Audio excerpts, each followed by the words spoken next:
Hello, hello, and welcome back to the Rise and Recreate podcast, a space where we share stories of healing, embodiment, and rising into our truest selves. Today, I'm joined by Jennesa, founder of Running Waters, a women's wellness movement helping women remember who they are beneath the roles that they play. She's also the author of Words Your Mother Never Said and a speaker devoted to healing the feminine soul. Through her own journey of navigating loss, family dynamics, deep emotional and physical healing, Jennesa has found the freedom in her body, mind, and voice. And now she guides other women to do the same. I'm so excited to see how our conversation unfolds today. To start us off, just please go ahead and introduce yourself and a bit of where you are today. Yeah. You did a great job. I was like, where am I today? That's where I am today. So I'm a therapist. Like that's where I started my training and then trained under a nature path. So I'm a natural wellness provider. Like you said, author, mom of 3 kiddos. I have my own business. It's lovely and amazing. Um, and honestly, like what I get to do today is help other people walk through some of the same things, not all of the same things, but some of the same things that I went through. And so that's like really pretty and lovely and so fun. It creates a lot of meaning and purpose behind the hard things, you know? Mhm. Absolutely. And I think a lot of people are searching for that meaning and purpose, particularly in their work. Yes. Oh my gosh. So if you could just take us back in time, hmm to maybe when you started tiptoeing in the realm of your self-healing journey and what led to you even recognizing that you wanted to grow and expand. Okay. Way, way back. I was a kid and just had some challenging family dynamics. My biological dad left the picture, and then my mom remarried. I was adopted, which was fine. Like, there's nothing wrong with that. But I think I told my mom this years and years and years ago. I said, I think that you two did not understand how much I was hurting from my biological dad leaving. And so you didn't know how to support me in that. Um, and I don't think she fully understood that. But anyways, so it started when I was a kid and I really just wanted to be like an encouraging, supportive person. And I started, I don't know, just was like, with my friends and things like that. When I was in school, I wasn't sure what I wanted to do in undergrad. Thought I wanted to be a forensic scientist. Thank goodness my high school advisor was like, please don't do that. You're going to hate yourself. Uh, only because I like the gore and stuff like that doesn't bother me, but I'd be stuck in a lab and I really like to talk. So I would be so bored just like sitting in a lab. So I went and got my bachelor's degree in criminal justice. And in that, did like a concentration in juvenile corrections. I love, again, it's like that like mentor kind of thing. My younger brother is 7 years younger than me. I used to play school with him and all my cousins in my grandparents' house, and they'd like walk down there and I'm like teaching them how to read. So I think some of it was like just part of who I am and my makeup. But I remember in undergrad, I said, I don't ever want anyone to feel the way that I felt as a kid. I struggled with some depression and, yeah, just there were some hard things that I walked through. So that was kind of like the start of that. In that process, I got really sick. I was diagnosed with PCOS and Hashimoto's thyroiditis. Both are autoimmune diseases. I was basically told I wasn't going to be able to have kids without like significant medical intervention. Um, and that was really hard. And I did all of the things that all the doctors told me to do, like took my meds and everything. But I was like still experiencing like pretty significant symptoms. The biggest thing that I struggled with was I was so tired. Um, I'm like 22 years old at the time and I have to take an afternoon nap because I literally cannot get through my day. Like, how, how is that okay or normal? My hair was falling out like in clumps. And again, I'd go to my endocrinologist and she's like, well, all your labs look great. So you're fine. I'm like, I'm not. I'm dying. At that point, I was in grad school to become a therapist. I had done like an internship in undergrad working with kids and was like, I really want to do that. So I would like take the bus from our apartment down to Denver to go to school. And there were times I'm like, I'm so tired. Like, I literally cannot even get on the bus and go to school. So this is a problem. And that's when I started to look into like alternative medicine. And that was actually like, it's so funny because in my professional journey, that was kind of like the last piece. But in my personal journey, that was the first piece that I was like, something like has to be at the root of this. Like, how did I get PCOS? How did I get Hashimoto's? What caused those things to happen to my body? Because you don't just like spontaneously develop a disease, right? Mhm. um, and so I actually listened to tons of podcasts and read lots of blogs and books, like Dr. Google, right? We all go to the internet and we're like, okay, what information can I find? Um, and I had found this really great resource. And I can't remember if it was an audiobook or a podcast, but anyways, essentially it was like your diet is what's the problem. And so I shifted my diet and um we went to my husband and I got married, blah blah blah blah blah. Like he was fine not having kids. I had told him that at the very beginning of like, so this is off the table. And he was like, okay, whatever. We're in Chicago with his family, and I like don't feel right. And I come home and I'm pregnant. And my doctor was like, that's not possible. I'm like, well, it is. So she's like, well, sometimes pregnancy tests, that can be like a false positive, whatever. So like went, got the ultrasound, like I was pregnant and she could not believe it. And she was like, well, this is just amazing. Like your medication worked. And I said, well, I hate to break it to you. I actually haven't been taking my meds. She was like, huh, I wonder how that happened. So I told her that I had been doing, like high fat, high protein, low carb, and then gluten free. And she's like, I read an article that people with thyroid conditions really benefit from a gluten free diet. And I was like, that would have been really helpful information when I was in your office complaining that my symptoms were so severe that like I had to take a nap every day and you didn't. So anyways, um started to like really dig into that and dig in even more.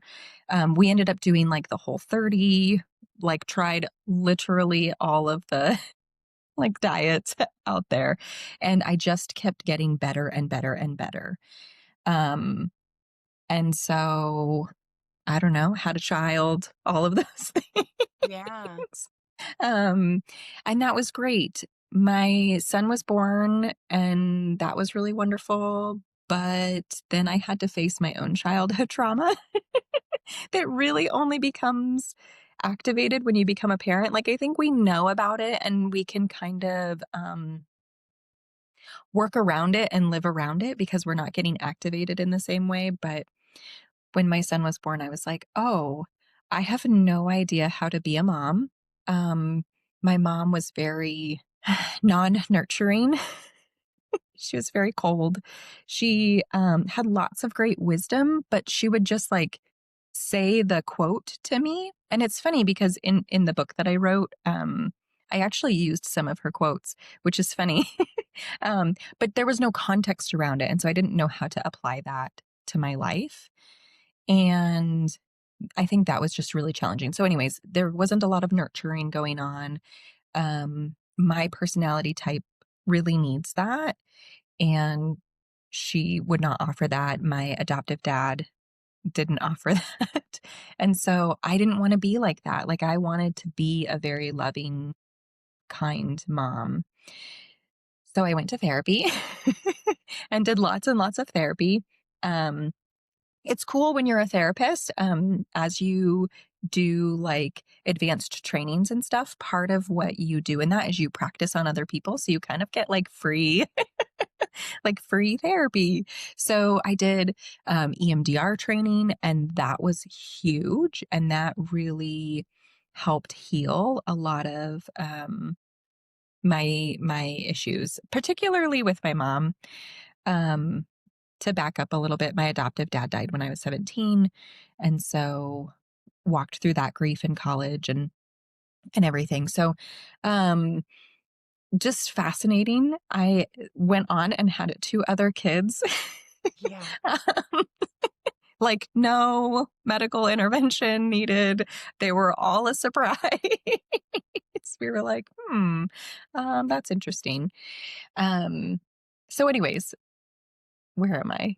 Yeah, so did EMDR training and decided I wanted to start a private practice in January of 2020 and leave my agency job. That was hilarious. I had my daughter in April of 2020 and again was just like really faced with, okay, there's more healing to be done. My body was doing so much better. I was very healthy, but some of my symptoms started to creep back again. And it's interesting when you do like more alternative healing when it comes to your body, because you aren't relying on like blood work and blood tests to manage your symptoms, you start to pay really close attention to how you feel. So I Mhm. started to notice that some of my old symptoms were going back.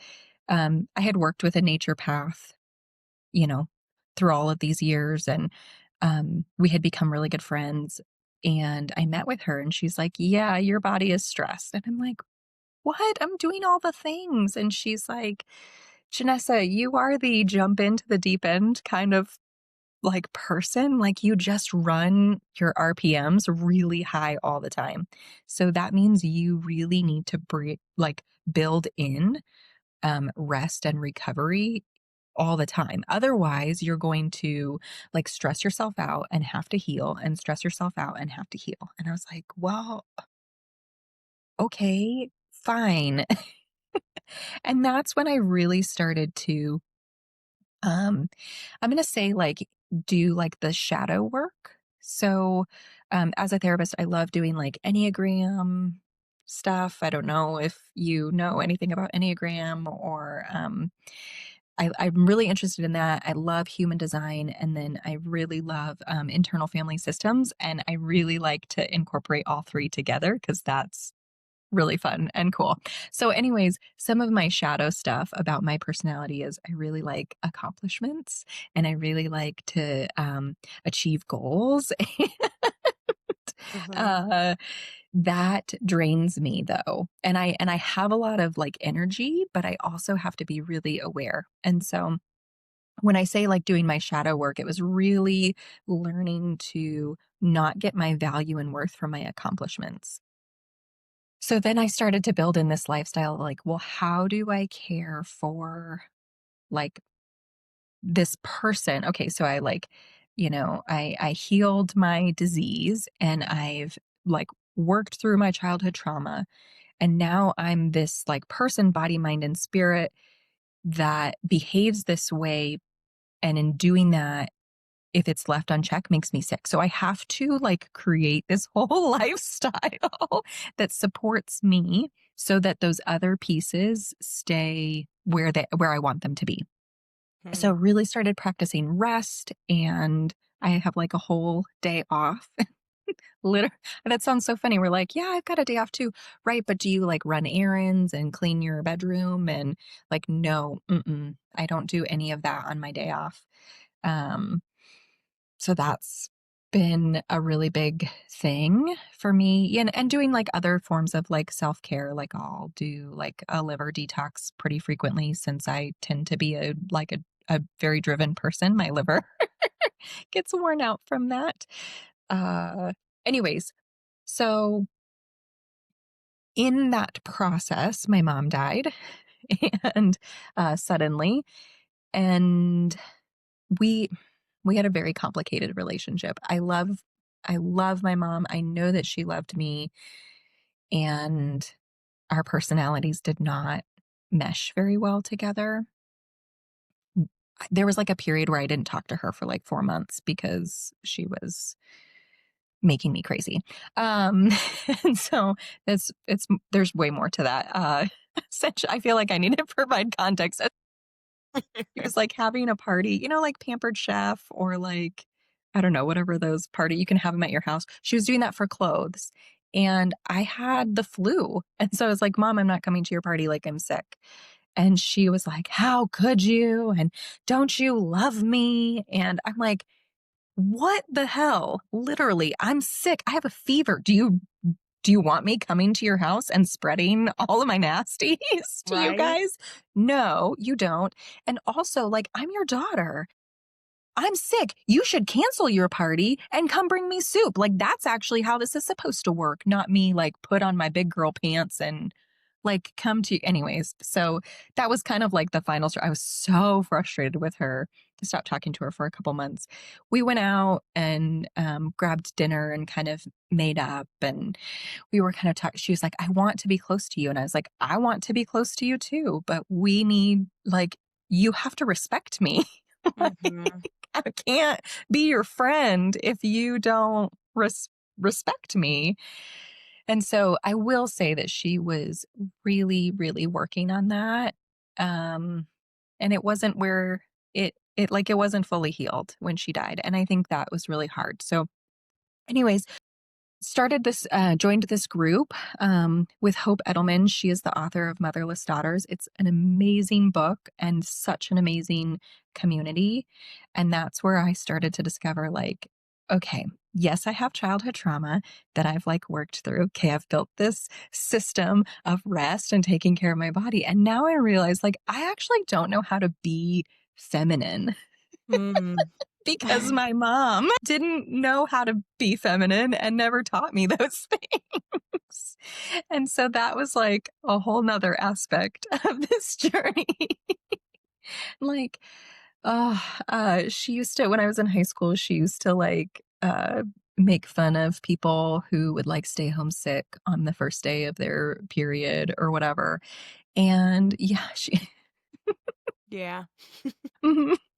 She was a hard ass. Like, I don't know. And that's all survival and that's her trauma and everything. But anyways, I started really like looking into like honoring our feminine cycle and how do we do that? Oh my gosh, there's so much. Learning to like eat in sync with your menstrual cycle and Mm-hmm. exercise in sync with your menstrual cycle. And it's so funny. So I started incorporating all of that. And it's interesting that the strategies that I was doing to create rest, now, like, I felt like I had to do them all the time. Now, when I live in like rhythm with my own menstrual cycle, it just like flows naturally. And I don't have to, I think I needed to do that, right? To like get in the mind space. But it just happens so naturally when you start to become aware of like your Absolutely. menstrual cycle. Yeah. Anyway, it's so fascinating. So I don't know. That's that is the long journey of where I got to where I was. And every step of the way, I was like, "Oh my gosh, other people need to hear this. Oh my gosh, other women need to hear this. Oh my gosh, other women need to learn this." And that's kind of what has helped evolve my business over the years. So it started off as a private practice. My good friend who's a naturopath, she let me apprentice under her and she taught me all the things and that's been really cool. And getting to do that with therapy after my mom died and I went to this group, I wrote this book of words your mother never said. And it's just a collection of things that it's funny. Like I said, some of them are things that my mom said to me, but there's lots of things in there of things that I wish that she would have said to me. Uh, and things that I think a lot of people wish they would have heard too. And so I don't know. Yeah. Thank you So so that's much. it. That's the Yeah. story. You just took us on so you just took us on a beautiful journey of self-awareness, honestly. Mm, And there are quite a few things that I'd love to dive into. First, I'm mhm. curious, you're a human designer. Are you a manifesting generator or generator? I'm a manifesting generator. Yep. Yeah, me too. And a lot of things you said, me my RPMs run very high and I jump straight head into the deep end. Like, let's go. I have no plan, but it doesn't matter. I'll figure it out. Figure it So, out. You mix that with Enneagram 3, we're like the achiever of the group. Oh my yeah. gosh, it's a mess. Yep. So I love that you incorporate that into your types of therapy. But a couple of things I'd like to call out, honestly, going all the way back to your childhood and your parent or your mom just not recognizing how hurt you were from, your biological father leaving. I think so many people experience that. And like you said, when you became a mother, there really is no rule book. And if you didn't experience that yourself, how are you to know that, your Mhm. child is going through something? So even like the self awareness that you started at that young age of, wow, like, I want to be there for other people when they're feeling like how I'm feeling right now, you know? And then it's fascinating because the second part of your story forced you to become very, very self aware when you were diagnosed with those autoimmune disease, which a lot of times the root problem is stored emotions in the body and not processing that energy. And Yeah, yada yada yada, and that leads to something. And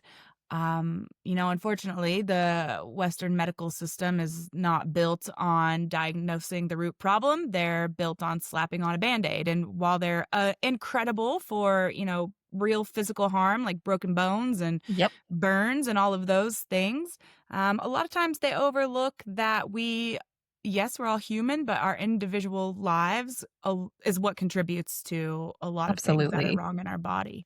And so now you were forced to become very I self-aware. I have to tell you a funny story really Yes.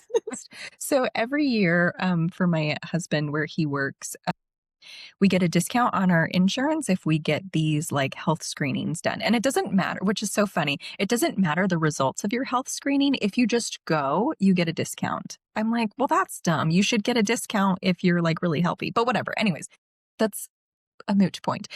It is so funny because, like, I have to give them my full medical history, and it's this, like, whole thing. They check my reflexes and, like, my, like, ability to stretch and all it's wild, the, like, hoops that I have to jump through. So I give them my whole medical history, and they're like, "Well, it says on here that you no longer have Hashimoto's. That's not something that you can be cured from." And I was like, "Well, if you would like to check my markers, you're more than welcome to." Every time they do, and there's a note in my chart even. They've, like, left it in there. It's so funny. They're like, "How did you do that?" And so I for the last couple years, I've been really honest. I'm like, "Well, I changed my diet." The first year the woman asked me, I was like, "Wow." I told her all the things I did. I changed my diet, I did this, I cut out these things, I healed my gut, I did, healed my trauma and blah, blah, blah. And she was like, "Wow." The next year, same question. I was like, "Really? You're asking me the same question again? Like, didn't you read the note from the other lady?" I gave a more condensed version. This last year I gave a more every time I tell them this, they look at me like I have six heads. So from Yeah. now on, I'm just gonna tell them like I bathed in horse urine under a full moon. 'Cause I'm gonna get the same response either way. Like, I'm so serious. They're like, "You did what? And that helped? Wow." Like, they're just so confused. So, Yeah. I'm gonna tell them something outrageous, and I'll I get love this. that. It is so unfortunate though that we've been conditioned to be so close-minded, and just because at Yeah. some point in history they decided that could not be cured doesn't mean that is forever. Mhm. And I think this is just such an important thing to bring into the conversation because I mean, I healed my gallbladder. Like they were like, "Oh, we're gonna have to take this out of you," and I was like, "Absolutely not. You will not. I fully believe in my power to heal myself. I will heal this. Watch me." And I did, and I still have my gallbladder. So because a lot of the times, I mean, we can go real deep down into the why and the subconscious, and that like every single one of us truly does have the power within us to heal ourselves. As long Absolutely. as you have that belief that I do have the power, that's where you need to start. And if you don't believe that, that's where your work Mm. begins. And I'd love to hear about what Preach. you were thinking. Like Because a lot of us aren't aware of this. It's not something we're taught. It's Mhm, something that we all end up finding out for ourselves unless we hear other people's stories and we're like, "Wait a second, if they could do it, maybe I can too." And that's where the mhm. belief starts to form, hint, hint. But I would love to know, your first step was diet. Okay, but did you feel like you had this deep belief that I can cure this through diet? I okay, I am a boundary pusher, and I'm very stubborn, and I, like, really need to understand why. And so I heard it said to me one time through a mentor, essentially, that some people love black and white because that makes them feel safe, and some people love gray because that makes them feel safe. And they were like, "Janessa, you love to push the boundaries of what is black and white and gray because that makes you feel safe." And I was like, that's a really great way of explaining things. Yes, that's true.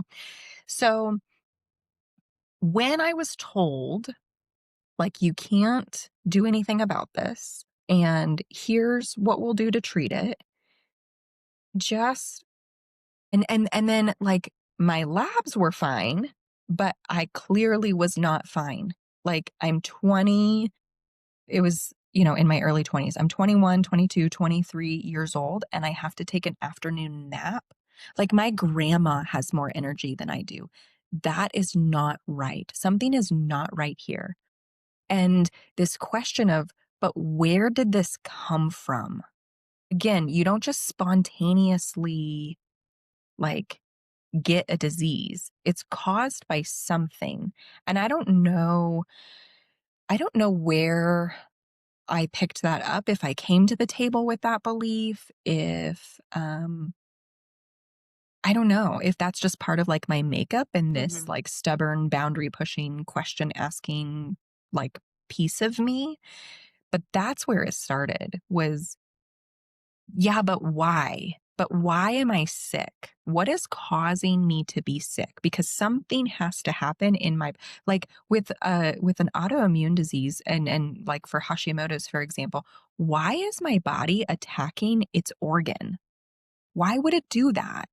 It doesn't just that doesn't just happen. Like, I just think about, like, evolutionarily, that's not going to happen. We would all die out. And so what caused this? If, again, if we're, like, talking about from, like, an evolution perspective, the people who had, like, the genetics for this, they would have died out a long time ago. So did something mutate my genes and that's why I have it? Like, do I have a genetic mutation? Um, or did something happen to me, to my body, that caused all of this? And that, in that digging, is then where I discovered, like, the importance of gut health, and um I mean, that's really the big one, the importance of gut health. And you know we could talk for hours about, like, the damaging American foods that we eat. And I grew up on Hot Pockets and Bagel Bites and Tostino's pizza. Like, literally, that's what I grew up on. And so Toaster my strudel? mom, yeah, my gosh, my mom did not cook at all. My grandma did. I love cooking, and I learned to cook from my grandma. But I don't know, like, that's the best answer I can give to you, is, like, I had this moment where I was like, "I don't accept your answer. Something has to be, there's no way.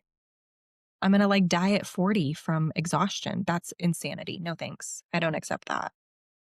So it was being curious, being a Mm, detective of your own life. Like, mhm, first of all, I reject what you just said. Thank you very much, but no. And now let me go find out why. mhm. And Yeah. I think a lot of times for people on a journey of, expansion and growth, and we can call it healing, but I think sometimes that trips people up a little bit because Mm, mhm, it's not like you're this bad thing that needs to be healed. It's just you are curious of how much can I grow and expand in my life and who can mhm. I become? And I think when you flip the switch like that and you're looking at the self-growth journey through that lens, that it becomes a much more fun process instead of, oh gosh, Yeah. I've got to fix this about myself and I need to fix this. That's not as Mhm. fun. Right, right. And so, through this journey, like what would you say to somebody who is listening right now who, they're at the beginning stages of this, and Mm, maybe they do have that little spark of curiosity. What would you say to them to help cultivate that belief within them? do not give up. Mm, Like, I think for me, like, this started when I'm doing the math really fast. This started when I was 17. Like, the health stuff started when I was 17. And, I'm 37 now and finally feel like I have a full understanding of my body and am, like, very attuned and aware of what she needs. And I'm like, "Okay, great. Like, this is how my, menstrual cycle works. This is how my digestion works. This is how my all the things. This is how all my things work." And so that's 20 years of learning how she works. And a lot of that had to be on my own, um, like my own journey, but then it also started with like linking up with other people. So, like, don't give up and find other people who have done what you want to do because they are out there. And especially, oh my gosh, like I was doing some of this before we had things like YouTube. I mean, like there was YouTube, but not really, not in the same way that there was today. You can go find 100 podcasts, 100 YouTube channels, probably more than that, on how to heal Hashimoto's naturally. Like, that's insane. I was like in the deep, I felt like I was like in the deep web when I had started this, like trying to find these things. And so, don't give up and then find other people to help you and believe in yourself. And if someone is not going to like support you and agree with you, like, shut them out. Like, don't listen to what they have to say. yeah. They're dumb. Right, right. Just keep going, just keep going. Mhm. And that is true, like, we are so fortunate in this day and age to find a community of people who are either working on the same thing we're working on, or they've already been there, done that, and you can learn from them, and then that just speeds up your growth, you know? We Yeah. really are just incredibly fortunate for the time we're in, and It so it speaking makes of me oh, go ahead. oh, sorry, I was gonna say, it makes me think about, like, the snowball effect. Like, we Mhm. talk about a lot of that with, like, money and debt and blah, blah, blah, but, like, I think the same thing is true for growth and expanding ourself or healing, like, whatever word you wanna put on it. Like, once we start that process, once I wasn't exhausted anymore, I had the energy to address my childhood trauma. Like, now I have the energy to do, like, really deep dive into human design and the shadow work and this and that because all these other things are freed up, like now I can do all this other stuff. And so, like, just it might feel impossible, but as you do this, like your momentum will gain and you'll start to feel better, whatever, emotionally, physically, mentally, all of the above, you know? Yeah, I Yeah. absolutely 1000% agree with that, and I have felt the momentum effect in so many different areas of my life when I got out of the spiraling mind of not doing Mhm. anything about it, and I would just let myself kind of spiral with all of the stories of why I couldn't do it, why I shouldn't do it, all of the things, and when I was able to put that down and just start taking tiny little actions because everything can feel so overwhelming, like, "Oh gosh, well, I should do all of these things at once," and that's what Mm. would keep me stuck in the spiral, and when I Uh-huh. started just tiptoeing out and just trying a couple of things and being a Yeah, little consistent with it, that's when the effect really started, but absolutely. I wanted to ask you because, speaking from learning from other people's experience, you did mention that when you were younger, your mom maybe didn't realize what you were going through and didn't know how to help you, and I could see this happening with a lot of people, like a lot of moms who were like, "Oh, I don't really know what I'm doing. I'm trying my best. And oh gosh, what if I'm missing something and my child really needs me and needs me to help them heal? But I don't see that. What advice would you give to them to even recognize that? That's a good question. If it doesn't feel right, it's not right. Like, we all have this, like, intuitive sense, you know? And that to go back, like, I think that's what was, telling me and you with your gallbladder.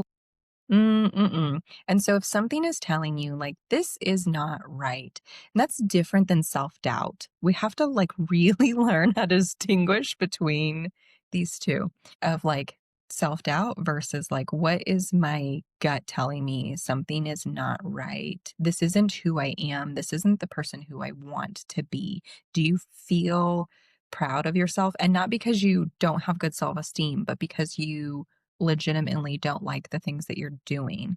Okay, well then do something different. Again, there's a million books, podcasts, therapists, whatever, like who cares what it is out there that can give you like resources and tools. I loved Dan Siegel's stuff, The Whole Brain Child. And that's a really great book as like a tool of like, okay, so how do I not scream at my kids? And it gives like little cartoon things on what to do differently.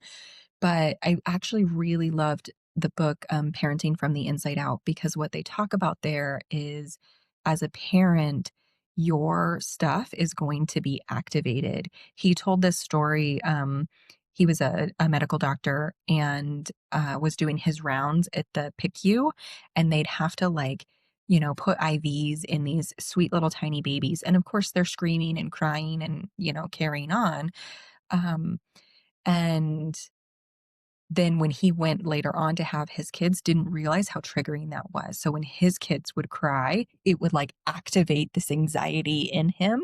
And that wasn't even from his own childhood trauma. That was just from like work.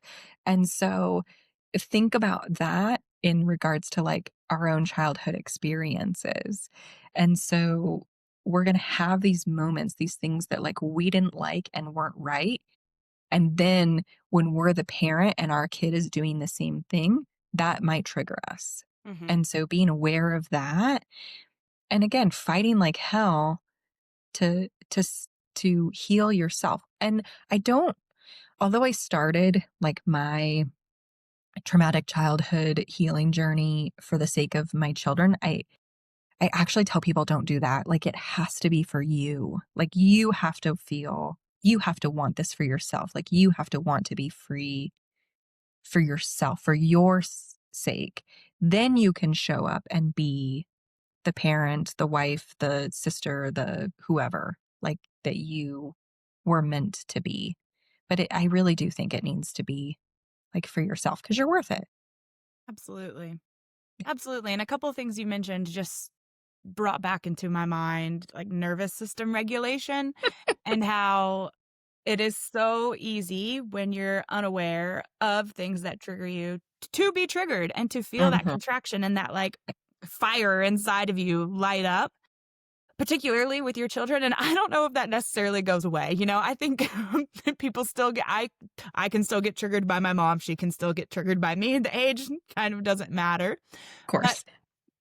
realizing this and realizing coming back to your own self-awareness of your body, realizing that when you feel that start to happen inside of you, that contraction, that fire, that slight bit of annoyance, Mhm. do you have any tips or tools to help people re-regulate their nervous system when circumstances like this do come up?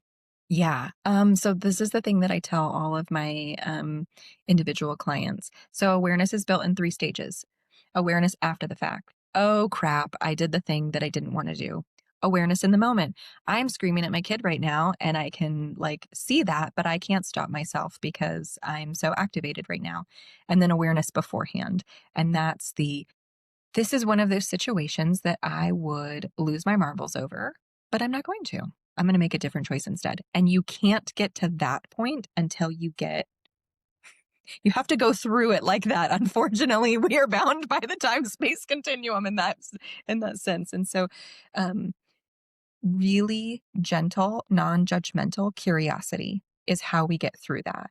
How did like I like to draw this little like wave with people. And I'm like, okay, we were calm here and then something happened here that sent us up over here. And then we somehow calmed down. Like maybe we yelled our brains out and now we feel better or we're tired.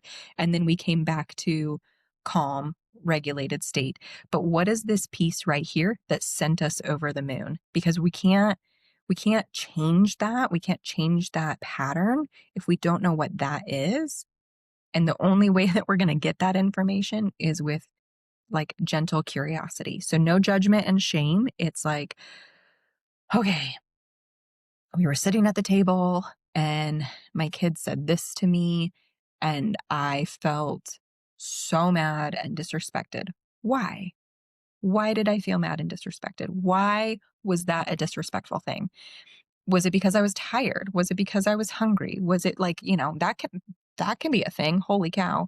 Was it um because this touches on a belief that I have? I'll be honest, this happened the other day. My son was complaining about how things were unfair. He had kind of taken advantage of one of his siblings, and me and my husband had called him out on it. And he was like, well, his younger brother, he does that to the youngest. Her name's Kaylee. Arturo, Austin, Kaylee. Arturo was upset, was calling out, well, Austin does that to Kaylee. And I was like, it doesn't matter what Austin does to Kaylee. Like, if you know that's wrong, you shouldn't. But like, that's the logic there, right? That was the later conversation. In the moment, I was pissed. I had said, like, well, how does Austin take advantage of Kaylee? Well, they traded chores. No, no, no. Kaylee wanted to trade chores. No, she didn't. And I was like, don't you argue with me. Like, I'm the parent. I got so mad. And then it was like, well, we got to go. We're going to soccer. So, we sorted out whatever. Like, we're not going to talk about this right now. Like, we need to go. We go to soccer. And I'm sitting there in the car and I'm like, why does him disagreeing with me about who traded the chores, why does that activate me so much? Oh, it's because sometimes I doubt my ability to be a good mom. And that pushed on that. I heard, he didn't say it, but what I heard was, you're not a good mom. You don't know what you're doing. I know better than you. And that hurts because I do sometimes struggle with doubt. And so I had to own that. We had a long conversation later on that night, and it was like, look, here's the deal. When you said that, this is what happened for me. You're wrong, and I'm not going to argue about it. Like, I'm responsible for who does what chores. Just because someone else takes advantage of Kaylee doesn't mean you get to. So, like, we're not going to do that. Take responsibility and accountability for yourself. And I'm going to too. Like, I when you said this, this is why I got so upset. And I was really honest with him about it. Anyways, all of this to say, like, it has to be that gentle questioning, like, why was I so mad about that? And sometimes it could be, oh, it like reminded me of how this person treated me, or my parents would do that to me. And that wasn't this situation, but it has to be that gentle curiosity of like, okay, well, so now I know. Great. I'm still kind of wrestling through some of that like mom doubt. So great. Do your work on that. Thanks. Yeah. And it brings to the surface, like, okay, maybe this is still underlying, and Hmm. great. Now I'm going to look at it. And Yeah. not, oh, great. Now I'm just going to bury it back down and pretend it didn't Right. happen. Like, this is a Hmm. gift, actually, when things like Oh this my happen. gosh. Yeah. And they bring it to Yep. the surface, and you're like, Hmm. just like you said, gently look at it without judgment, just pure curiosity. The things in my life that have happened just from me being curious, like it's wild. Just the curiosity alone can change your life.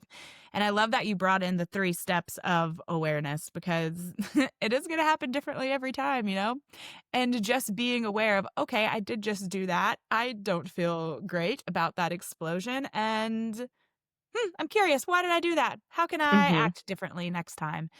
And yeah, it really does get to be a joyful experience, like, wow, I caught myself that time. Oh my gosh. Yes. It's funny. Like the example that I give oftentimes with like clients and stuff is, so there's like 2 ways out of our neighborhood and we always go this way. Like, we could go this way, but this way's a little shorter. Well, they were doing road work over here. And so for like 3 weeks, you could not go out this way. But I go out that way all the time. How many things do we just do like automatically? I'd like pull out of my driveway, turn the street, go this way. And I'm like, oh, I can't go that way. It's closed. And it was like right at the end of I'd be like, okay, don't forget the road's closed. I'd get in my car and like, I'd go the wrong way again. Like, we do stuff so automatically. And that's why the awareness piece, right? Like, is so important, and the curiosity piece is so important. And it's funny, like, if I really slow down time, I know I'm talking about, like, pulling out of my driveway here, but if I could really slow down time, I can tell the moment that I decide to turn the wheel left or right, like, am I gonna go this way or this way? And if I'm paying attention in that moment, then I make the choice to go out this way when the road work is over. Does that make sense? And so, like, we could take that and apply it to any area of our life. It's the slowing down and it's the gentle curiosity of, okay, like, what is happening in that moment? Take a That deep was breath. Exactly. That was actually such a beautiful example because the grooves are deep in some areas of our lives where we are just on autopilot and we don't Mhm. even notice it because we haven't become aware that we even are on autopilot. And when you Yeah. just take a look at the day before and you're like, where in my life was I just going without Mhm. even being in the moment? Like, I don't even know where my head was, not even sure, but I was just doing the thing. And I mean, that's the first step to rewiring everything is Mhm. the awareness and being like, Yep. "Wait a second." And it is coming down to that specific moment and being present, and when you start looking at all of this stuff too, you realize how unpresent you are moment by moment. You Well, might think you're present, but are you? no, and we live in such this fast-paced world where we're just go, go, go, go, go, produce, produce, produce, do, do, do, do, do. And there unless we intentionally, like, choose to really slow down. I mean, this goes back to, like, our cycles and our eating and our emotions and our breath, and if we just slow down and become super aware of all of it, our thoughts, our bodies, our emotions, like, that's what then brings to light and allows us the opportunity to make a different choice every time. Slowing down. It's Slowing just down. slowing down. And I realize that in so many areas of my life, and it's very interesting because just starting this podcast, my growth has been exponential. There's so many areas of my life that have been brought to the surface that I had to look at. But something that's been, such a gift is Mhm. being fully present in what the other person says. I mean, how many times in your life are you in conversation where you're just thinking about what it is you want to say next and not Mhm. fully giving that person all of your attention? And being in this situation, my Mhm. deepest desire is to hold space for people and give them my full attention. And through that, come up with a heartfelt question that really, exemplifies. I just heard everything you said. My advice You to you just would you be just described being a therapist, by the way. that's so funny. Yeah. So just so But you it's know, good like, job. "Thank you." But if when I bring that back into my real life, like, Mhm. the little nuggets that I'm picking up from people because I am present and listening is it's just so beautiful. It's so cool. I love that you keep talking about these gifts. I was doing a meditation. It was this morning, and it was a gratitude meditation, and it was like, yes, this very thing, like, okay, like, even think about all the things you have today and all the things that, like, had to be in place for you to get here, and, like, even those things were not easy, but, like, can you be thankful for them? Like, yeah, I mean, I'll just talk about, like, my mom dying. That was not easy. That was really hard trauma to work through, and it was very complex and very multi-layered, but had that not have happened, like, I would not have been forced to look at these things in this way, and in doing that, find even more passion for the things that I'm doing. It would have been really hard to write my book if she was still alive because we very much had a codependent dynamic and, again, tried really hard to not participate in that. But how do I publish this thing that's like, here's all the ways you sucked? Seriously. Like, that's hard. How do you do that? This is dumb. And so I really like to think of her. Maybe this isn't the right way I'm not even gonna say that. That's dumb. Um, Sometimes I like to think about her gift as like a sacrifice that she gave to me for me, you know? Like, I'm going to leave and this is going to suck and be really hard, but it's going to help you grow and be able to provide you with this opportunity to bring healing to the world that like needs to happen. So I'm willing to sacrifice that so that you can go on to do this work. And I can so like be grateful for that. I can have so much gratitude for that. Because it was a gift. I'm not, I'm not saying that was an easy gift, but that, yeah, everything we experience can be a gift if we allow it to be a gift. Yeah, I completely agree. And that's such a beautiful mindset shift to realize like everything that's happening to me is meant for me. And a Mm, lot of times we can't find that in the moment, and that's okay. But absolutely. it's much easier to find it in hindsight, right? Like in the moment, things just feel like shit sometimes, and that's okay. And we can just accept that it feels like poop in the moment. And then, time goes by, it moves on. You look at how you've grown through that experience, and you're like, wow, I do actually see how that was for me. Hmm. And just slowly starting to do that with things from your past Yeah. can have so much healing in general. But this conversation has been honestly so incredibly healing. I feel like a piece of me has healed through this conversation. Hopefully, everyone listening feels like that too. And I'll put your website and where people can find your book in the show notes. And just Yeah. from your heart to the people, what else do you have to say right now? I don't know. You're beautiful and you can do it. And I love you and I believe in you. So believe in yourself. It's I worth love it. that. It's so worth it. Like, it is hard and grueling, and yeah, in the moment, you're like, "This is not a gift." Um, and I'm not even on the other side. There is no there. There is no, like, healed. That doesn't exist. I'm gonna continue to grow until the day I die. So don't give up and keep going, and it's worth it every day, because every day it's like a step into more and more freedom. So, yes, please. Yes. Yes, please. Yes, please. I want that. I love that. Real important to call out that there is no just perfect moment where you miraculously end up as this fully healed version of yourself with no Nope. more work to do. That takes all the fun out of it. You might as well just poof and go away. I think that's what would happen. I really do. I do. I really think that, like, you would just cease to exist.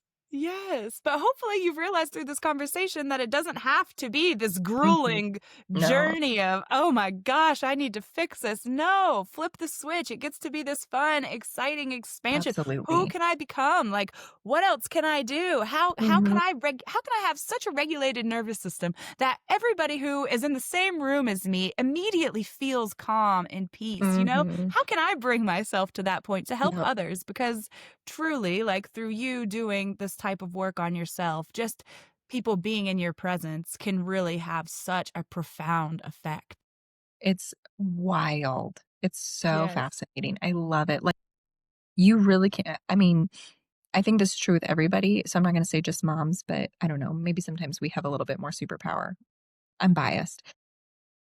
But, like, if I'm not in a good space, like, that affects everybody. But like, this morning I didn't sleep well last night. This morning, I was like, "I am so tired."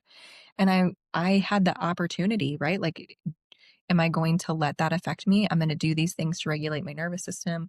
I'm gonna show up this way with my kids, and, like, they're having a great day. So, Mhm. anyways, yes. Absolutely. Do things where you feel the calm inside Yes. and exude that to the world. Yes. And And also be gentle with yourself if you're having a mhm, moment where you're not exuding that. That's okay too. that's Like, okay.